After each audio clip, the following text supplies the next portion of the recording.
Então, vamos lá. Abrindo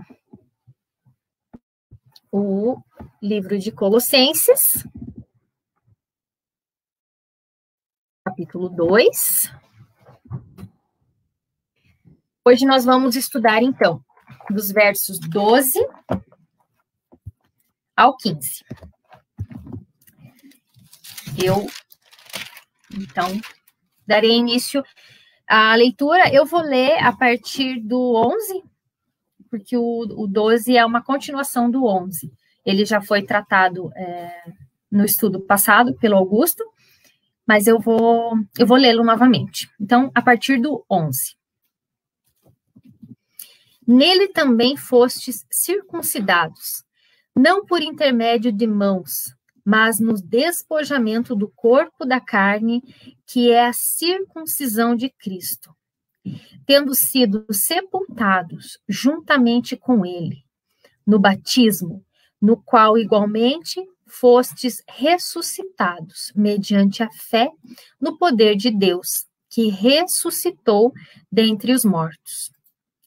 E a vós outros, que estáveis mortos pelas vossas transgressões e pela incircuncisão da vossa carne, vos deu vida juntamente com ele, perdoando todos os nossos delitos, tendo cancelado o escrito de dívida que era contra nós e que constava de ordenanças, o qual nos era prejudicial, removeu-o inteiramente, encravando-o na cruz, e despojando os principados e as potestades, publicamente os expôs ao desprezo, triunfando deles na cruz.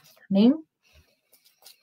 Bom, de maneira, então, assim, bem resumida, nós vimos nos últimos estudos sobre a certeza, ou melhor, sobre a convicção daquilo que Cristo fez pela humanidade e da sua completa suficiência sobre as nossas vidas. Aplicando com isto que nada é necessário e nada podemos fazer para nos salvar, pois tudo que precisava ser feito foi completado na cruz, quando Cristo derramou por nós o seu sangue. E que, portanto, qualquer tipo de esforço que objetive a salvação, como os falsos mestres apregoavam e ainda pregam nos dias de hoje, além de tratarem-se de atitudes vãs, é uma afronta ao Evangelho. É, para tanto, como estamos aprendendo, uma heresia. Seria errado dizermos, então, mas não faz mal, não custa tentar, ou que mal tenho levar o meu filho numa benzedeira, ou como o nosso irmão Augusto falou no estudo da semana passada, que mal tem eu ler meu horóscopo e acreditar, ou só olhar por brincadeira, não dá nada, e coisas do tipo. Portanto, queridos, eu creio que se você tem participado dos nossos estudos, você com certeza já tem condições de rejeitar todas as práticas desse tipo, caso porventura as pratique. E mais do que isso, se você, crente em Jesus, já possuía conhecimento de que estas práticas não estão de acordo com a palavra, hoje você tem plena convicção de onde elas estão contidas na Bíblia, tendo assim condições de mais do que aplicá-las, ampliá-las e compartilhá-las com aqueles que estão no caminho da ignorância. Iniciando o 12, então, ele vai dizer o seguinte: no momento em que Cristo morreu, nós morremos com ele. No momento que ele foi sepultado, nós também fomos sepultados com ele. Mas a boa notícia, quando Cristo ressuscitou, nós ressuscitamos com ele. Implicando dizer o quê? Deixamos a velha vida na sepultura. Portanto, esta circuncisão ocorreu em nossos corações. a qual antes era uma simbologia física. Agora, com a morte de Cristo, a circuncisão tornara-se interna, espiritual, um novo nascimento dada quando da nossa conversão. É exatamente uma transformação que acontece no coração e na mente. E isso, consequentemente, faz com que a pessoa passe a traçar uma nova rota em sua vida. Ocorre o quê? Uma metanoia, que nada mais é que uma mudança de mente. Abram comigo lá em Atos, capítulo 2. Atos 2, 32. Perdão, Atos 2, vamos ler a partir do 37, que diz assim: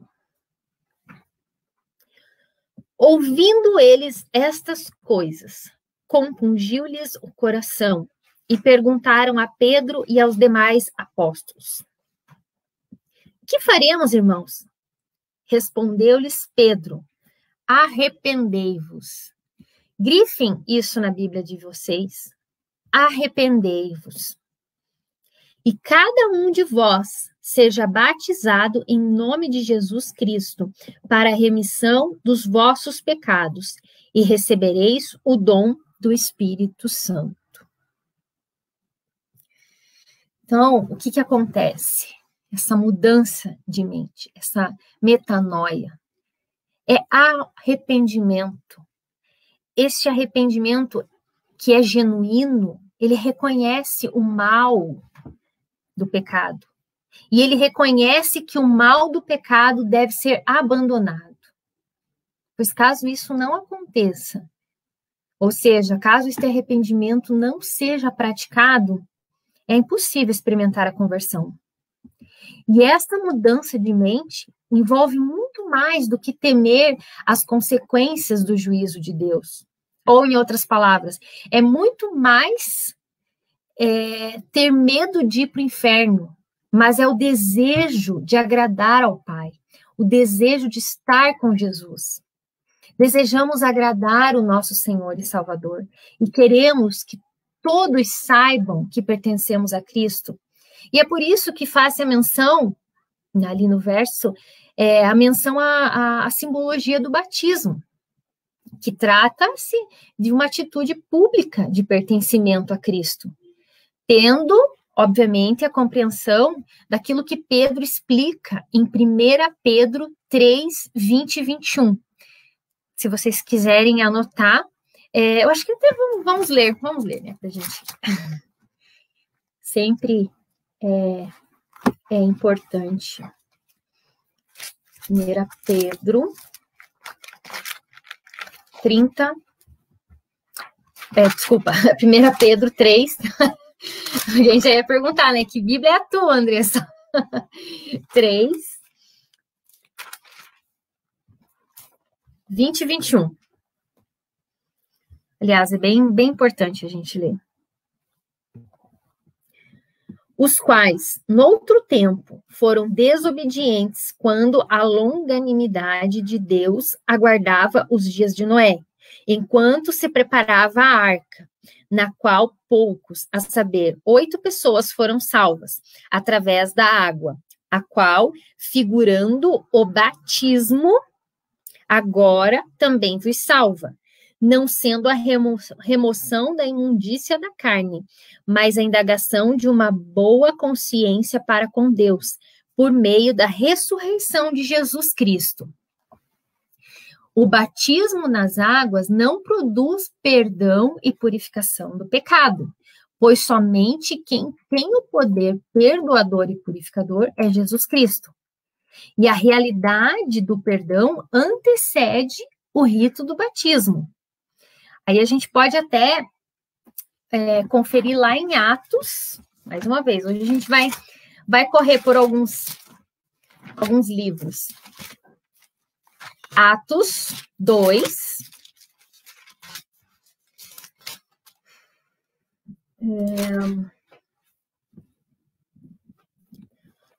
Atos 2, 41. Hoje eu prestei bem atenção, porque às vezes eu anoto errado, né? Mas Atos 2, ele diz o seguinte, 2:41. Então, os que lhe aceitaram a palavra foram batizados, havendo um acréscimo naquele dia de quase 3.000 pessoas. Então, aceitaram a palavra, ou seja, se arrependeram e então foram batizados nas águas. E que não haja dúvidas de que, mais uma vez, tudo isso somente é possível porque Cristo morreu pela humanidade. E a conversão a Ele ocorre em nossos corações de que maneira? Agora vamos abrir lá Romanos 10. Romanos 10. Eu faço questão até que todos, esse de Romanos, que todos abram comigo, porque eu vou pedir para vocês grifarem na Bíblia de vocês esse texto. Então, mas eu vou ler novamente aqui. Perdão, vou falar novamente aqui, porque que a gente vai ler esse verso, né? Então, que não haja dúvidas de que tudo isso é possível porque Cristo morreu pela humanidade. Como que ocorre a conversão em nossos corações? Romanos 10,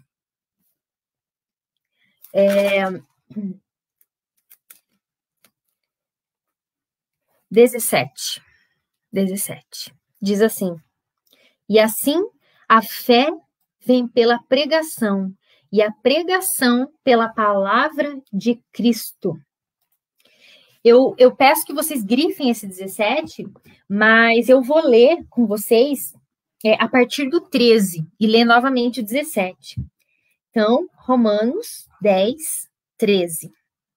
Porque todo aquele que invocar o nome do Senhor será salvo. Aí o 14. Como, porém, invocarão aquele em quem não creram? E como crerão naquele de quem nada ouviram? E como ouvirão se não há quem pregue? E como pregarão se não forem enviados? Como está escrito: quão formosos são os pés dos que anunciam coisas boas. Mas nem todos obedeceram ao evangelho. Pois Isaías diz: Senhor, quem acreditou na nossa pregação? E o 17. E assim, a fé vem pela pregação, e a pregação pela palavra de Cristo. E é por isso, queridos, que nós estudamos a palavra do Senhor. E até eu vou compartilhar algo que acontece comigo, e eu creio que isso acontece com muitos de vocês, ou com a maioria, né? Que ler a palavra de Deus e orar, aparentemente, são coisas simples. Contudo, é sabido que todos nós enfrentamos uma luta carnal muito grande para perseverarmos a manter uma vida de oração e leitura da palavra.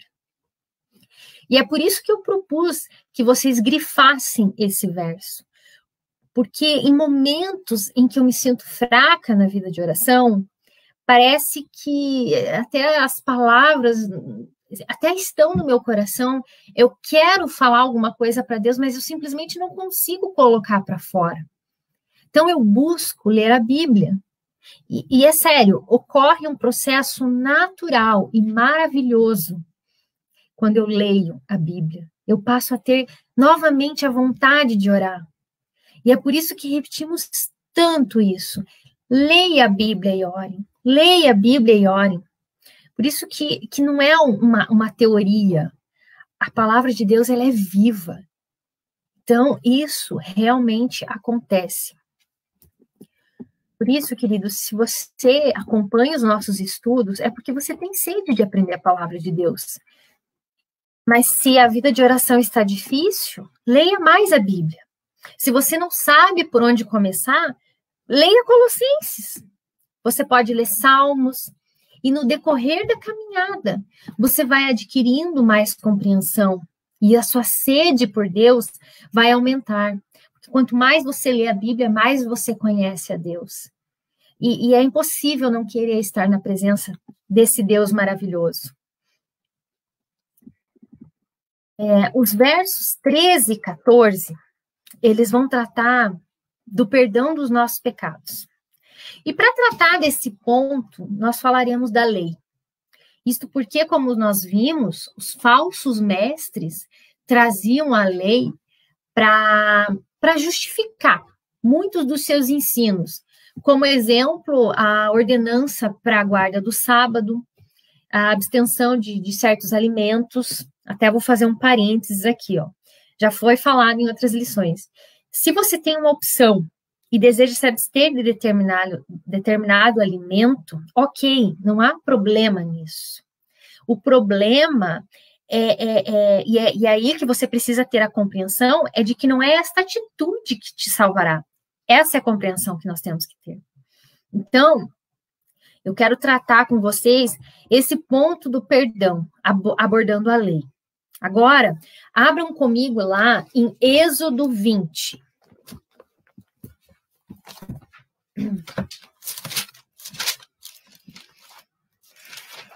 Êxodo, segundo livro da Bíblia, 20.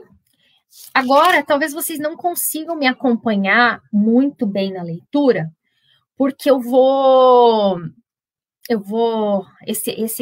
Êxodo 20, né, ele traz os mandamentos, os 10 mandamentos. Então, eu não vou ler ele inteiro, eu vou pulando onde está mais destacado, até para a gente ganhar tempo, né, onde tem o destaque dos mandamentos, ok? Então, eu vou começar com o verso 3.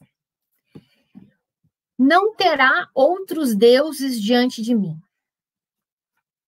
Não fará para ti imagem de escultura, nem semelhança alguma do que há em cima nos céus, nem embaixo da terra, nem nas águas, nem debaixo da terra. Aí eu vou pular para o verso 7, que vai tratar do terceiro mandamento, né? Não tomarás o nome do Senhor teu Deus em vão, porque o Senhor não terá por inocente o que tomar o seu nome em vão. O quarto, versículo 8. Lembra-te do dia do sábado, para o santificar. Vou pular agora lá para o verso 12, que é o quinto. Honra teu pai e tua mãe, para que se prolonguem os teus dias na terra que o Senhor teu Deus te dá. 13. Não matarás, não adulterarás, não furtarás, não dirás falso testemunho contra o teu próximo. E o versículo 17, que portanto é o 10º, não cobiçarás a casa do teu próximo. Não cobiçarás a mulher do teu próximo, nem o seu servo, nem a sua serva, nem o seu boi, nem o seu jumento, nem coisa alguma que pertença ao teu próximo. Lido então os 10 mandamentos, a fim de recapitularmos. Agora, eu até vou fazer aqui pedir uma interação. E eu quero que aqueles, obviamente, que se sentirem à vontade, me respondam. Agora que a gente acabou de ler, né? Vocês acham que é fácil ou difícil cumprir os mandamentos? Não precisa escrever mais nada, tá? Só fácil ou difícil. Só, não precisa justificar a sua resposta, enfim. Quem quiser participar, estamos aí. Eu vou dar um tempinho para a gente fazer isso. Vamos lá. Vamos ver. Oi? Delay, né? Tá, vou esperar um pouquinho. Uhum.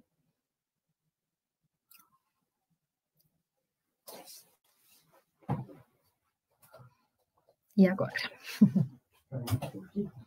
Tá.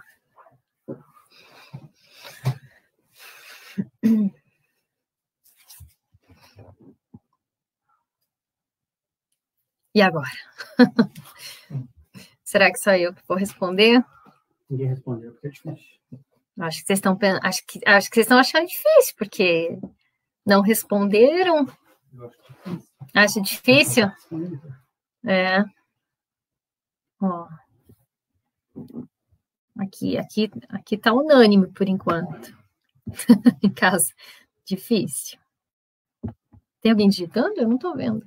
Não, né? Mas essa resposta você já viu, né? Que? Não tô vendo. Não tô vendo, ó. O último que eu vi foi 8h29. Eles já responderam alguma coisa? Como é que não tá aparecendo aqui para mim? Eu acho que tá demorando um pouquinho para chegar. Não, o Augusto respondeu que é difícil. Difícil. A mãe respondeu que é difícil. Tá. A Bruna difícil. A Pamela difícil. O pastor impossível. É mesmo. Então tá.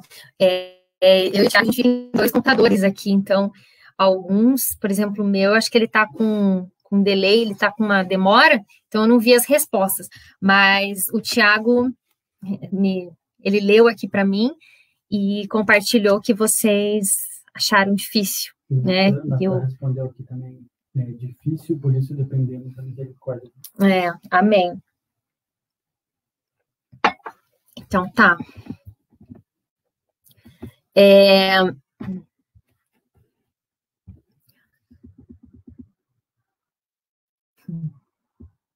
Bem, não teve nenhum, né, que respondeu fácil.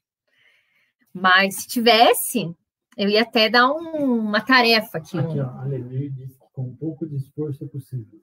Ah, é? Então tá, olha só. Você que de repente não respondeu, ou a gente fez agora só para a gente refletir um pouquinho, né? Esse foi o intuito da interação. Mas se você, de repente, que não participou ali, então eu não pude ver a resposta, ou você que num primeiro momento acha que pode ser simples, tem também agora eu vou até fazer uma brincadeira, né? Tem a Torá, que é o manual judaico. Lá constam 613 mandamentos. E daí, assim, são 248 positivos, ou seja, são ordenanças que você tem que fazer, né? E 365 negativos, um para cada dia do ano. Então, daí eu fico imaginando, né? Você acorda lá, pega lá, vamos ver o que é hoje, né? O que hoje eu não posso fazer. E olha lá, né? Gente, faz sentido isso? Né? Eu vou falar um negócio para vocês. Eu até fui na internet para ler os 613 mandamentos da Torá. Mas eu não dei conta. Eu não consegui nem ler. Aí eu desisti, né? E nem tem porquê, né? Só curiosidade mesmo, já que eu estava estudando. Aí eu falei, obrigada, Jesus, porque o Senhor me salvou e eu não preciso ler essa lista, né? Dá um glória aí, irmão. Mas, voltando aqui, agora, então, eu vou responder para vocês, né, se é fácil ou difícil, eu vou responder com a palavra de Deus. Abram comigo agora Jeremias. Jeremias 31.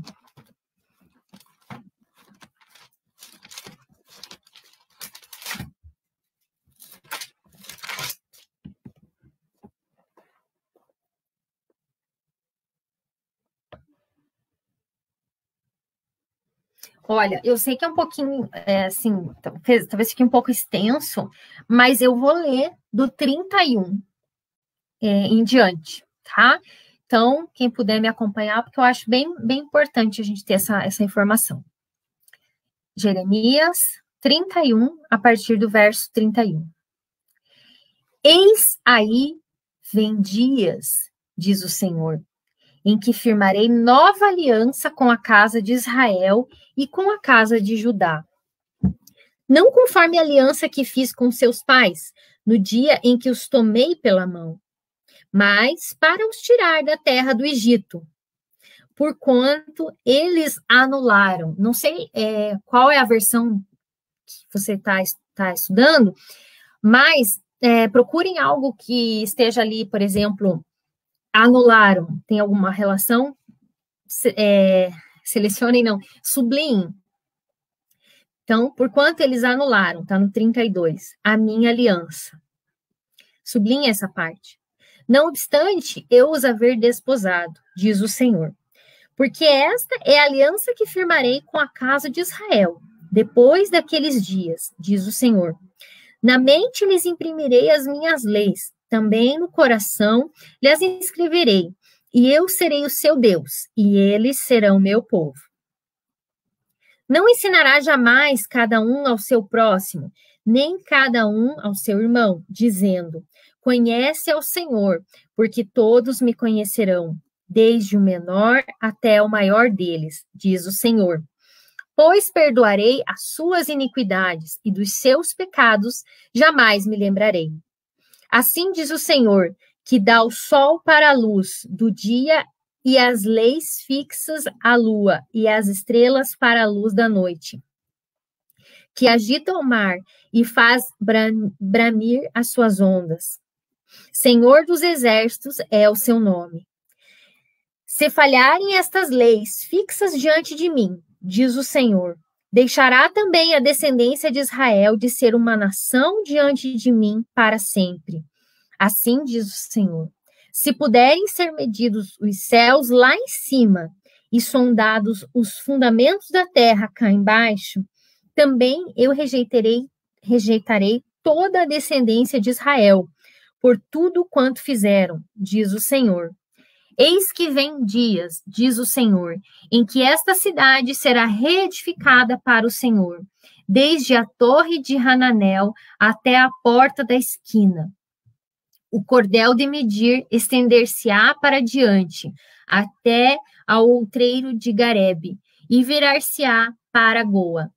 Todo o vale dos cadáveres e da cinza, e todos os campos, até o ribeiro Cedron, até a esquina da porta dos cavalos para o oriente, serão consagrados ao Senhor. Esta Jerusalém jamais será desarraigada ou destruída. Versículo 32, que nós acabamos de ler, o que nós observamos? Que o povo de Israel falhou. Eles não obedeceram os mandamentos firmados por Deus. Então, queridos, novamente, né, eu sei que a resposta de alguns aqui, mas eu não sei qual o pensamento daquele que porventura não se manifestou, também não é o intuito eu ficar dizendo certo ou errado, não é esse o intuito, mas nós aqui constatamos que é impossível cumprir os mandamentos, né? Teve aí uma galerinha que pisou na bola. E o que aconteceu? Ou melhor, tendo a informação de que ninguém conseguiu cumprir a lei, aliás, né, nós sabemos que Jesus foi o único, mas nós estamos vendo aqui, em termos de humanidade, o que o Senhor fez? Agora, abram comigo lá, Lucas 22, 20. Falei que hoje a gente ia dar uma navegada pela Bíblia. Lucas 22, capítulo 22, versículo 20. Diz assim: semelhantemente, depois de cear, tomou o cálice, dizendo: este é o cálice da nova aliança no meu sangue, derramado em favor de vós. O que Jesus está falando aqui? Nova aliança. Nova aliança. Cálice da nova aliança. E que nova aliança é esta, queridos? Senão a morte sacrificial de Jesus por toda a humanidade. Aquela era a primeira, e agora a nova. Então, como não agradecer ao Senhor todos os dias pelo que Ele fez por nós? Nós tínhamos uma dívida com Deus, e ela foi paga. Imagine ter que conviver com uma consciência atormentada pelo peso da culpa e pela inquietação advinda da impossibilidade de pagar a Deus a nossa dívida. Certamente seria uma das maiores tragédias espirituais da humanidade. Talvez para muitos, comparar o sacrifício de Cristo a uma dívida impagável não seja algo muito relevante. Mas para aqueles que já se depararam com dívidas, mesmo que pagáveis, mais exorbitantes, sintam mais esse peso. E nesse aspecto, é relevante verificarmos alguns aspectos no que diz respeito à dívida, da nossa dívida, que foi paga. Primeiro, a admissão da dívida. Como o nome já diz, nossa dívida era certa. Afinal, os pecados do homem são uma longa lista de dívidas para com Deus. Portanto, podemos compará-lo a uma espécie de termo de confissão de dívida, que nada mais é do que o reconhecimento da dívida. Isso também é utilizado em negociações para renegociar uma dívida, por exemplo. Você deixou de pagar algo, vai atrás e renegocia. Então, você reassume aquela dívida. Segundo ponto, apesar da admissão da dívida, que no caso aqui é impagável, Deus, o que ele faz? Ele anula, ele apaga a lista de acusações. Ele, então, queima todos os boletos, aquele termo de confissão antes assinado. Queridos, eu estou falando em questões espirituais. Tá? Pecado. Se você tem aquele carnezinho lá, pague, em nome de Jesus. Mas falando só para não ter nenhum tipo de confusão, né? Então, ele apaga todos os registros, como se a gente está fazendo só uma comparação para exemplificar, né? Então, ele apaga todos os registros, como se nunca tivesse existido.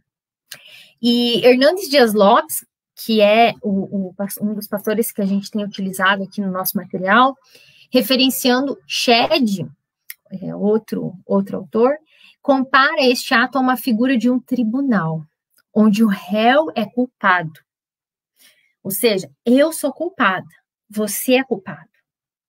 Mas mesmo assim, o juiz, que é Deus, o inocenta, tendo satisfeito na morte de Jesus na cruz todas as exigências da lei. Terceiro ponto, a fixação da dívida na cruz. Até eu li uma curiosidade que eu também não sabia, que antigamente havia um costume de que quando se cancelava uma lei, um decreto ou prescrição, eles eram fixados em uma tábua com um cravo. Eu até tentei buscar na internet alguma imagem, mas eu digitei lá e não apareceu. Então, era isso que era feito. Então, nós sabemos que na cruz de Cristo, a nossa lista de dívidas foi o quê? Foi crucificada. Este ato de misericórdia de Deus, eliminando de uma vez por todas as nossas condenações, coloca por terra qualquer poder chantagista que ameaçava colossos das heresias. E o mesmo ocorre nos dias de hoje, com aqueles que se arrependeram e se converteram os corações a Cristo. Por isso é que Paulo é enfático quando afirma que nenhuma filosofia daquela época ou de hoje pode nos oferecer o caminho da salvação, a não ser Jesus. Só Jesus pode. E o quarto ponto, ele vai falar sobre a legalidade da dívida. E é por isso que eu fiz questão de nós lermos juntos os 10 mandamentos, né? Porque ali são termos legais, né? Então, aqui, na verdade, até vou me repetir um pouco, uma vez que a gente já mencionou a lei, né? Como eu falei, mas o que a gente precisa reforçar aqui? Sobre a legalidade da dívida, significa dizer o quê? Que a lista de acusações estava baseada onde? Nas ordenanças da lei. Contudo, o homem não podia guardar a lei, por ser pecador. E com isso, ele estava debaixo de maldição. A lei, que é perfeita, exigia do homem total perfeição. Por isso, ao tropeçar, tornava-se culpado. Mas aquilo que o homem não podia fazer, Deus fez por ele em Cristo. Essa lei que trazia a lista das nossas dívidas e acusações contra nós foi pregada na cruz. Jesus não somente levou nossos pecados na cruz, mas também levou a lei e a encravou na cruz. A lei que era contra nós, porque era impossível que nós a cumpríssemos, foi também crucificada. E por isso que agora estamos debaixo da graça e não da lei. Aí você pode estar se perguntando assim, tá bom, Andressa, então quer dizer que eu devo riscar Êxodo 20 da minha Bíblia? É isso? E aí eu leio para você, vou ler para vocês um trecho de um texto do livro que a gente está, que é um dos nossos materiais aqui, que diz o seguinte. Então, como nós vimos, o fim da lei é Cristo. Aí o autor chamado Hendrickson, ele diz o seguinte, referenciado também por Hernandes Dias Lopes. Isto não quer dizer que a lei moral tenha perdido seu significado para o cristão. Não pode significar que agora deve deixar de amar a Deus sobre todas as coisas e a seu próximo como a si mesmo. Ao contrário, a lei de Deus tem uma validade eterna. E aí ele cita Romanos 13, 8, 9, Gálatas 5, 14. O cristão encontra nela seu máximo prazer. O cristão a obedece em gratidão pela salvação que recebeu, como uma dádiva da graça soberana de Deus. Todavia, ele foi liberto da lei, como um código de regras e prescrições, como um meio de obter a salvação eterna e como uma maldição que ameaçava destruí-lo. Eu creio que aqui já responde. Então, irmãos, por isso hoje, como foi dito, nós temos prazer em obedecer os preceitos de Deus. Contudo, nós tropeçaremos, nós vamos tropeçar. E aí, como é que fica? 1 João 9 diz, se confessarmos os nossos pecados, ele é fiel e justo para nos perdoar os pecados e nos purificar de toda injustiça. Caminhando agora para o último verso que a gente vai estudar hoje, que é o 15, Paulo escreve assim. Deixa eu voltar lá para Colossenses.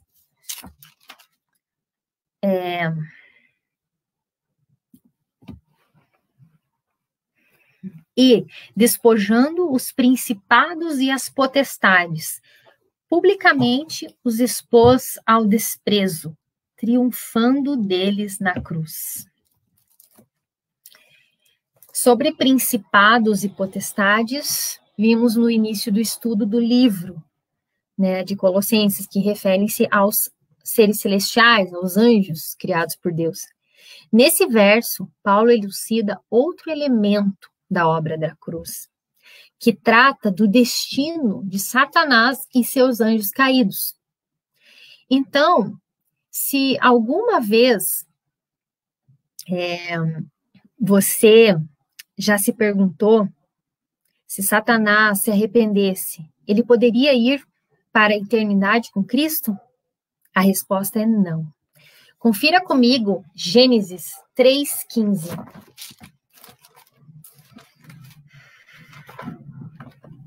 Gênesis 3:15 diz o seguinte: Porém, inimizade entre ti e a mulher, entre a tua descendência e o seu descendente. Este te ferirá a cabeça, e tu lhe ferirás o calcanhar. O que acontece nesse verso? Deus aqui amaldiçoou a serpente física e voltou-se para a serpente espiritual, qual seja Satanás, e o amaldiçoou. Descendência aqui refere-se a Satanás e os descrentes, chamados filhos do diabo, porquanto que o seu descendente, que está escrito ali, é Cristo, descendente de Eva, e aqueles que estão nele. E ali quando diz, este te ferirá, este, portanto, Cristo, descendente da mulher, que mais tarde derrotaria a serpente. Aqui, derrotaria, porque ainda não tinha acontecido, mas derrotou, né? A serpente, Satanás, o qual somente lhe feriria o calcanhar, representando aqui o sofrimento de Cristo na cruz, o qual esmagaria a cabeça de Satanás. E ainda sobre a certeza de que Cristo domina sobre os principados e potestades, a gente vai ler, eu já vou pedir para vocês abrirem comigo. Vamos lá, Mateus 25, 41.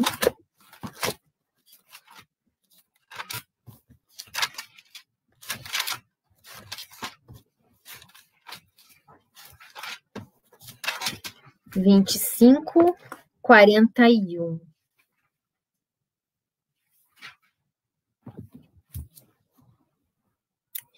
Então o rei dirá também aos que estiverem à sua esquerda: apartai-vos de mim, malditos, para o fogo eterno preparado para quem?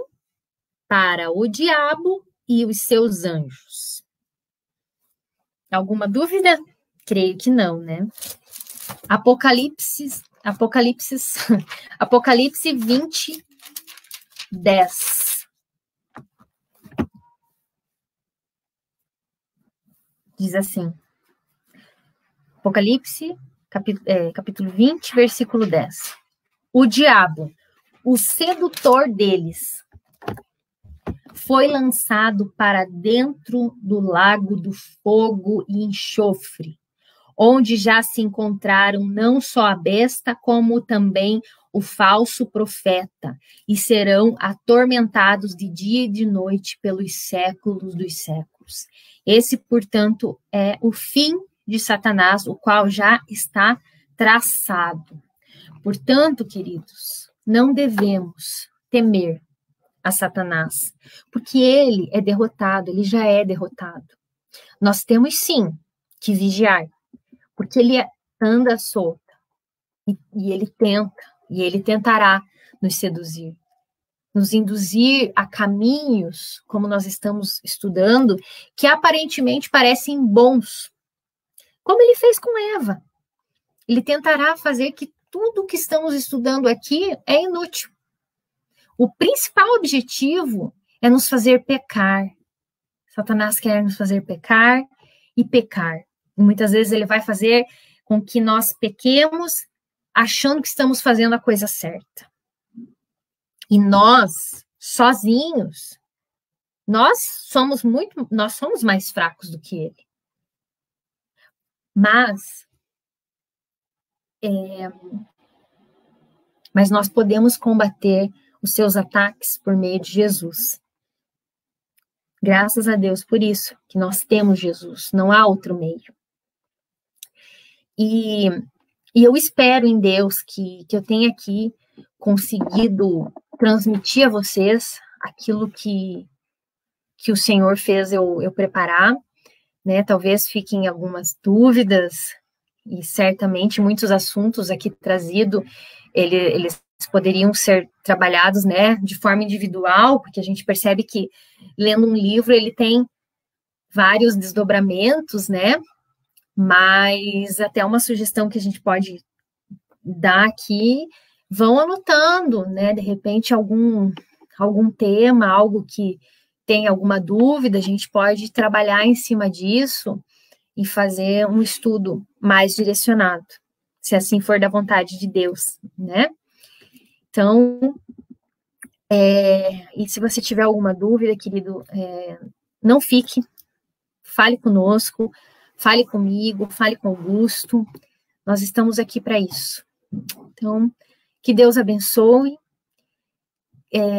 tenha fé, seja o que for que você estiver passando, se é algum medo, se é algum luto, creia no Senhor.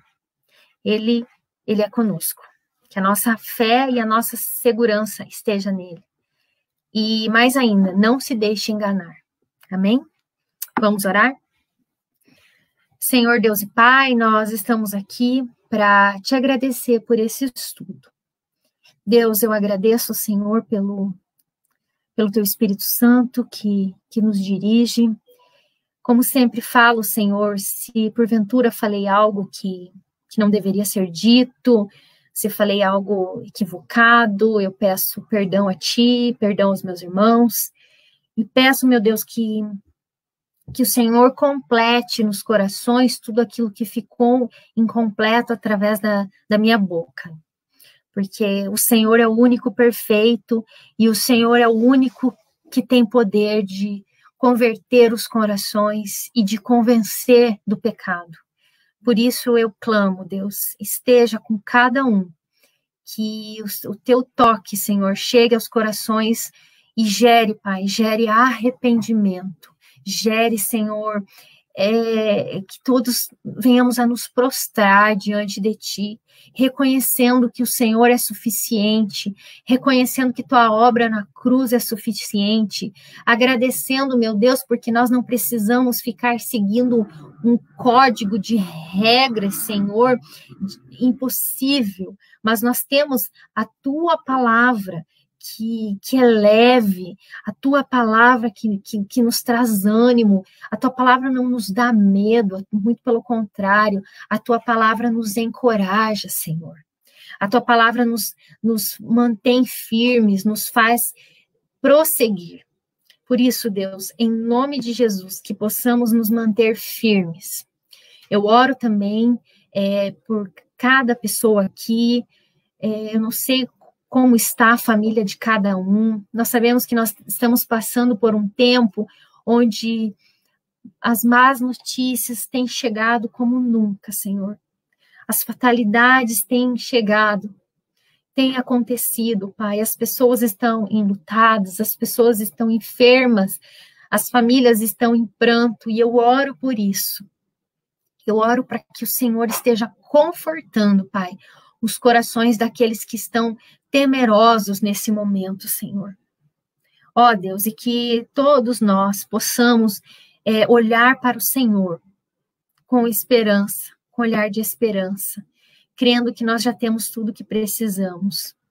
Abençoa, Senhor, esse fim de noite, esse final de semana, que possamos estar juntos via internet, nos encontrando para os cultos, Deus, para que continuemos sendo alimentados pela Tua palavra. Assim nós oramos, mais uma vez te dando graças. Em nome do Teu Filho amado Jesus. Amém.